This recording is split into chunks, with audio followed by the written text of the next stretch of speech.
13h08, nós estamos de volta. Vamos conversar com o juiz Pedro Rodrigues Calda Neto, que é candidato a vice-presidente na chapa do doutor Eval Sampaio para a presidência da Associação dos Magistrados do Rio Grande do Norte, a AMARNE, que hoje é comandada pelo doutor Cleófas. Semana passada estivemos aqui ao mesmo tempo com o doutor Hamilton Azevedo, que é candidato a presidente, e com o doutor Eval Sampaio. O doutor Eval Sampaio, como a pauta não deu para a gente exaurir, ficaram muitas perguntas e questões sem tempo de ser respondida. Hoje a gente está trazendo o doutor Pedro, substituindo Eval, que está em missão, e amanhã voltará o doutor Hamilton Azevedo. Então, eu vou começar com o doutor Pedro Rodrigues, do ponto que nós paramos, que foi a questão da paralisação da greve dos juízes federais anunciadas pela questão do auxílio moradia. Queria saber a posição do senhor, doutor Pedro, no caso da sua chapa que o senhor representa. Boa tarde, Bruno. Boa tarde, Bruno. Boa tarde, Dinarte. Boa tarde, Mariana. É um prazer estar aqui. Efetivamente, Bruno, sem a eloquência de Erval, mas tentando substituir na medida do possível. Até porque não tem ninguém que chegue perto. Não, né? Chega perto, né? Então, amigo, efetivamente a gente faz uma leitura com preocupação dessa situação de paralisação. Não só pelo momento que o judiciário vive, tá certo? O judiciário, ele sofre uma campanha na mídia muito forte nesse momento. Tem sua justificativa. O senhor também acha que a mídia hoje joga contra o judiciário? Eu acho sim, Bruno. O que acontece? A gente viu semana passada um senador da República falar sobre o ex-presidente que estava para ser julgado. Ele usou uma expressão muito interessante, que seria que estaria sendo utilizada uma técnica nazista de comunicação, no sentido de massificar algo que não é verdadeiro como verdadeiro, para assim influenciar a opinião pública num determinado sentido. O que é que eu achei de interessante nessa notícia? Estou abstraindo completamente aquela situação. É que eu vi a admissão pela primeira vez, abertamente, de que se maneja o meio de informação como algo poderoso no sentido de formar convencimentos. Isso foi muito sintomático para mim nesse momento. E eu acredito que é o que acontece atualmente com a magistratura, tá certo? A magistratura passou a ser, depois do fracasso nosso na educação, porque a educação passou a ser vilipendiada nesse país, você traz para a sua educação pública os melhores, mas em compensação você passa a dar um salário de fome, você passa a não dar condições, você deixa de ter a formação do juízo crítico tão necessário para a população eleger num ambiente democrático seus representantes. Na hora que essa primeira barreira, que seria a ideal de seletividade dos representantes no modelo representativo de democracia, nós teríamos o quê? Nós teríamos o poder judiciário, que com a Constituição de 88 ele se fortaleceu, ele se corporificou, ele ficou mais autônomo, mais independente, e o judiciário começou a colocar na cadeia poderosos que até bem pouco tempo há 5 anos atrás você não imaginava isso. Talvez o grande engano do judiciário tenha sido imaginar que não viesse uma reviravolta ou uma contraofensiva. Essa talvez tenha sido a grande falha do judiciário, não se preparar para esse momento.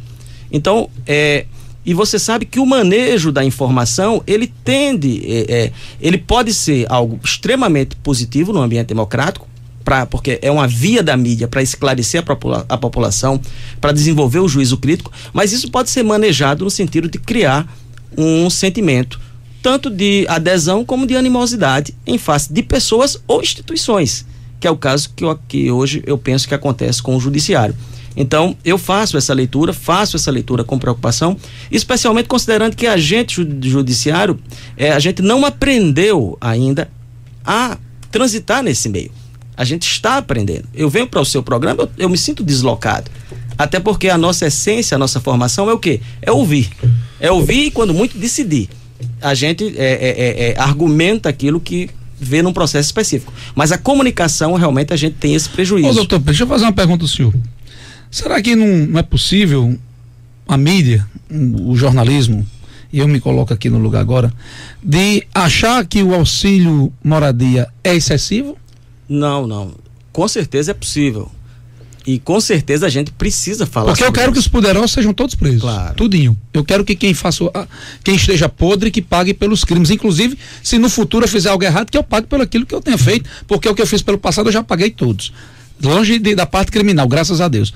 Mas eu acho que tudo nesse momento se generaliza, né? Quando diz que os poderosos se voltam contra o auxílio moradia, que eu concordo com o senhor, né? Que a gente vê os grandes veículos às vezes maciçamente parece que quer matar, né? Isso. Mas eu vejo também que a população, o momento que o país vive hoje, fica indignado quando, aspas, ela acha que algum setor tem privilégio. Claro, não, Bruno, isso você está coberto de razão.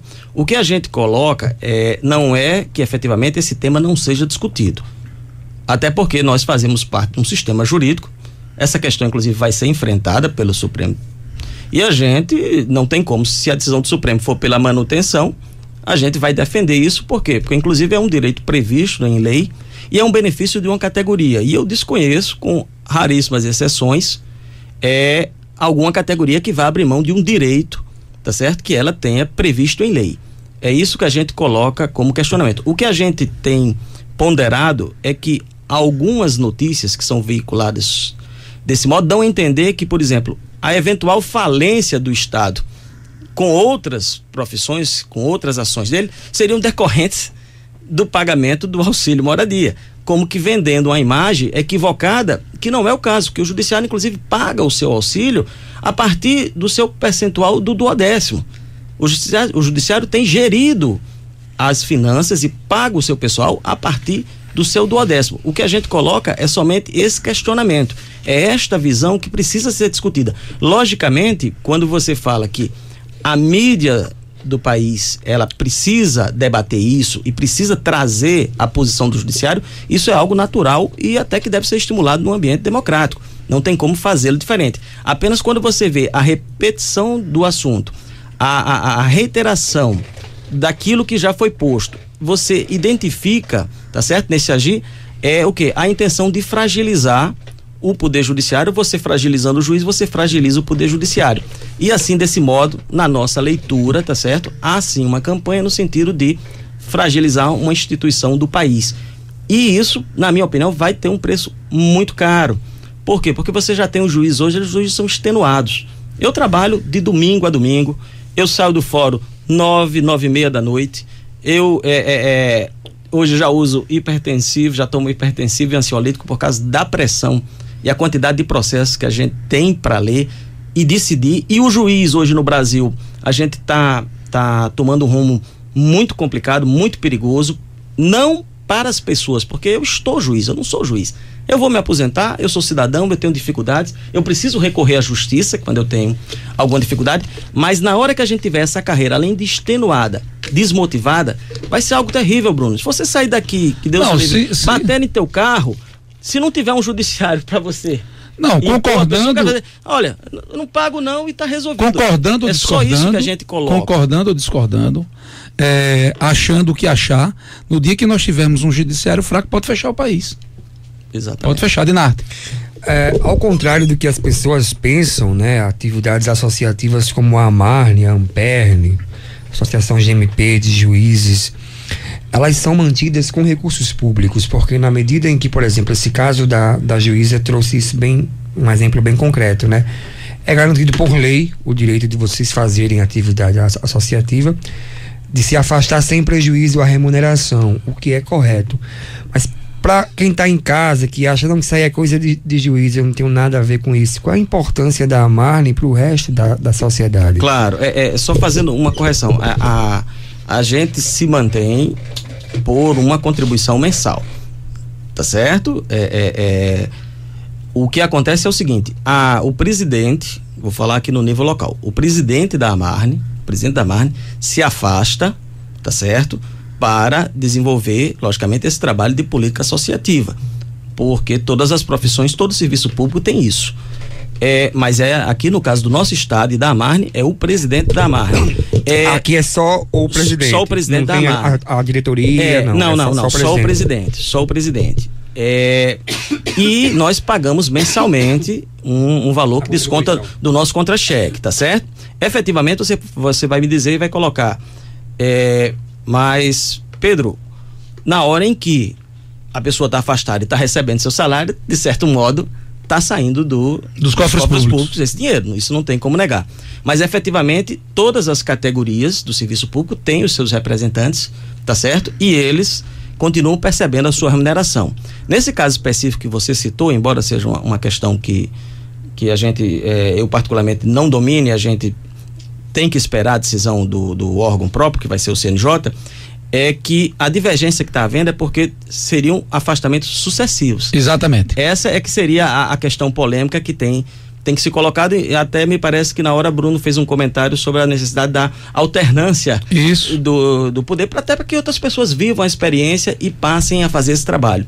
Quanto à sua indagação de qual e o ponto principal, doutor, de um local importantíssimo na sociedade potiguar ficar sem juiz, porque a doutora está há muitos anos cedidas. Mas para a gente não, para hoje dar tempo. É porque são tantos assuntos que a gente exauria a pauta. Eu queria pontuar. Calma, deixa ele falar da importância para a sociedade. Então desculpa. Pronto, Renato. Quanto à importância da Marne, o que acontece? O tribunal, logicamente, ele tem uma postura institucional. Eu não tenho nem autoridade para falar em nome do tribunal. Mas efetivamente, quando eu falo, por exemplo, enquanto juiz da 18ª Vara Civil, a gente tem muito mais barreiras de atuação pela própria nossa função. Já a associação, ela tem um pouco mais de liberdade de poder transitar, tá certo? No ambiente externo do Poder Judiciário, fazendo a contrapartida e os feedbacks necessários a partir das críticas. Nós estamos, como eu coloquei no começo, ainda aprendendo a conversar com vocês. Nós, historicamente, nunca tivemos esse perfil. Eu vim para um ambiente de rádio, tá certo? Que é um meio de comunicação de massa, é algo que não me é típico, não é da função. E também, por não me ser típico, não me é comum vir aqui e prestar esclarecimentos que seriam naturais, que são naturais, mas que ainda é um processo de assimilação para a gente. Então, a Marne pode ser esse braço externo do Poder Judiciário, não só, tá certo? Em levar as nossas dificuldades, as nossas limitações e também o que nós fazemos de bom enquanto Poder Judiciário para a população, criando esse canal. E também num segundo plano, que essa também faz parte da essência da Amarne, é o quê? A Amarne é uma voz dos juízes, porque ela termina sendo uma entidade privada e que vai buscar o que são os interesses corporativos, que são naturais a toda associação privada que tem uma atuação em prol de uma determinada categoria. Eu não sei se eu me fiz... Claro. Você fez claro. Deixa eu abraçar o Sidney, meu amigo Sidney, e deixa eu abraçar a gente. O Ivan, taxista, que faz ponto lá na HE, nesse exato momento, sintonizado no meu DRN, obrigado. E deixa eu falar uma coisa aqui, essa moça famosa socialite que mora no Canadá, ela tem que ser internada urgentemente. Ela inventou o acidente. Não teve acidente porra nenhuma com essa mulher, não. Ela é louca. Como assim? Não teve acidente com ela, ela não tá em coma, não tá nada. Ela inventou isso para criar factoide e aparecer. Como entendeu? Também já suspeitou que ela faria esses comentários para ganhar seguidores. Aí dessa maluca, no passado se falou muito sobre os comentários que ela faria atingindo os artistas para ganhar seguidores. Ela mora no Canadá, ela é louca de tudo, tem que ser internada essa senhora, e a gente tem que parar de falar nela porque ela não vale nada. Concordo. Não merece nem... Mas doutor Pedro, vamos embora, vamos continuar aqui na nossa pauta.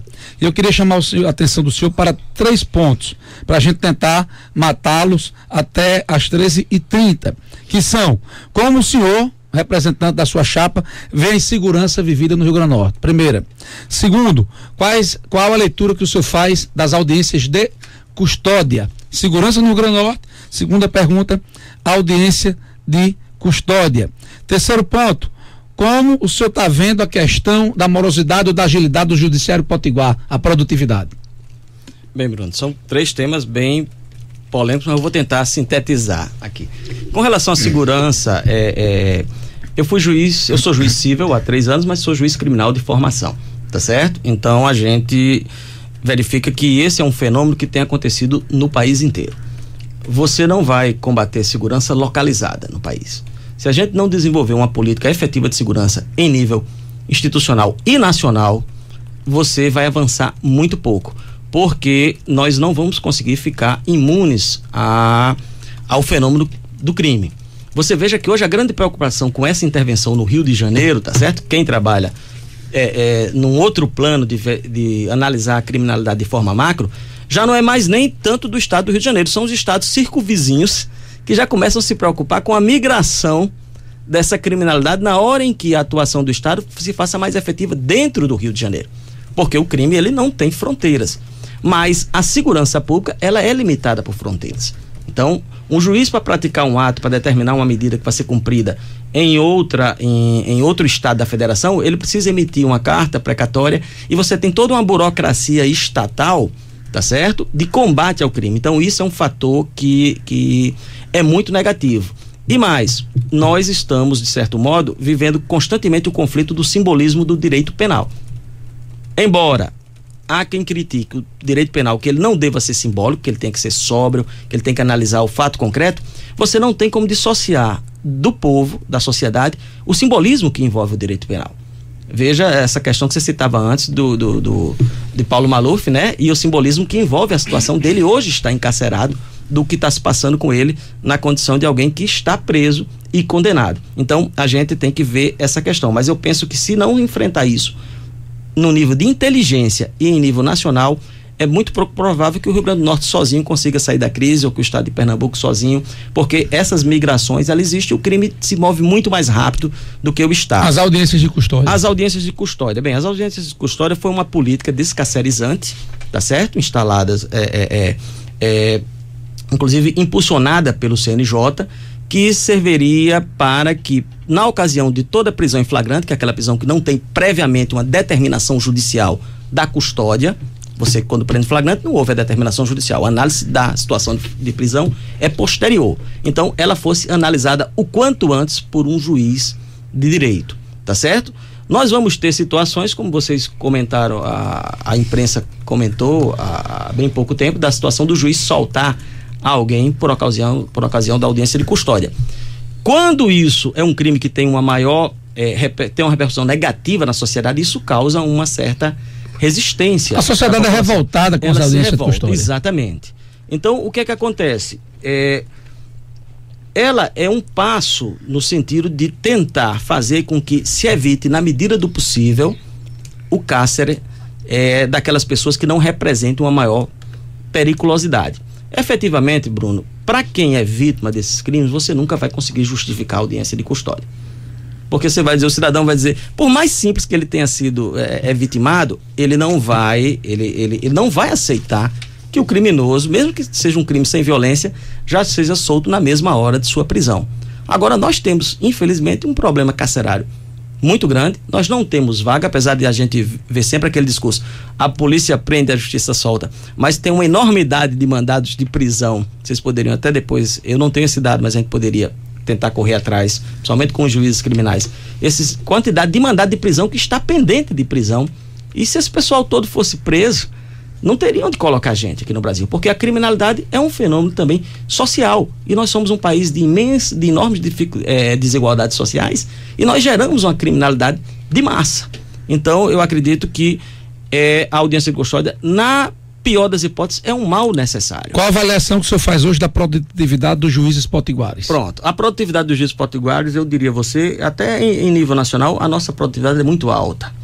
Em dados do CNJ, num evento que a Eval participou sexta-feira passada, no Ceará, a média de processos por juiz no Brasil é 7.192 processos, algo assim. Por ano? A média, número médio, tá certo? Porque nós temos número de distribuição e número de acervo. Isso por ano?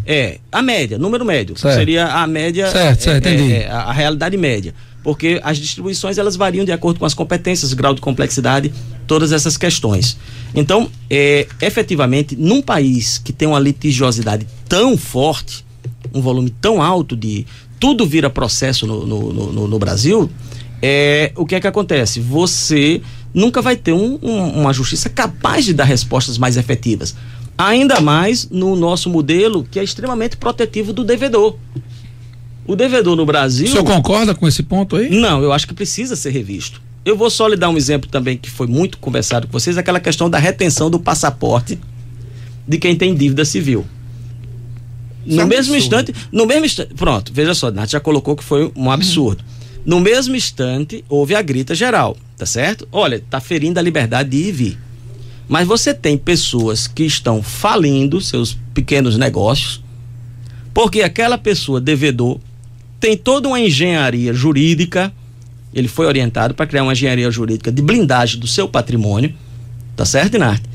E com isso, o que é que ele faz?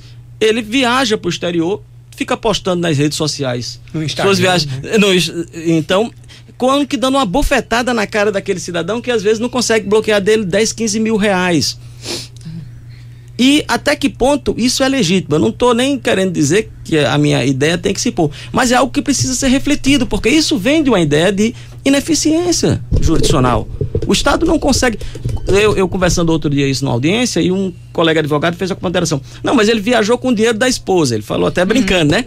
Olha, mas isso é exatamente a blindagem que ele está fazendo patrimonial. Então a gente precisa verificar se realmente não é a nossa lei que também contribui fortemente para a morosidade. Deixa eu agradecer aqui o doutor Pedro Rodrigues Caldas Neto. A gente tem que fazer um programa de 4 horas aqui com os magistrados, viu? Porque chegamos ao final do programa, são 13h29, eu tenho que encerrar. Doutor Pedro Rodrigues Caldas Neto, eu queria agradecer a participação do senhor. Estão confiantes na vitória? Estamos acreditando na vitória. Eleição é sempre uma Quebra voto também nos magistrados? Sempre se quebra voto, né?